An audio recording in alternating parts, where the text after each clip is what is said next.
Hello and welcome to my YouTube channel. In this session, I will share a tutorial on how to change password on Dahua DVR. To start changing the password on the Dahua DVR, begin by right-clicking on the monitor screen and selecting the main menu option. Enter the password or pattern when prompted. Next, navigate to the Account menu and proceed to the User section. Select username admin and click icon Modify, then click on Modify Password. Enter the old password, then create a new password and confirm the new password. Next, fill in the password hint. Finally click OK to save changes. Congratulations, you have successfully changed your DVR password.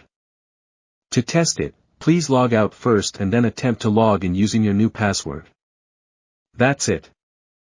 How to change password on Dahua DVR.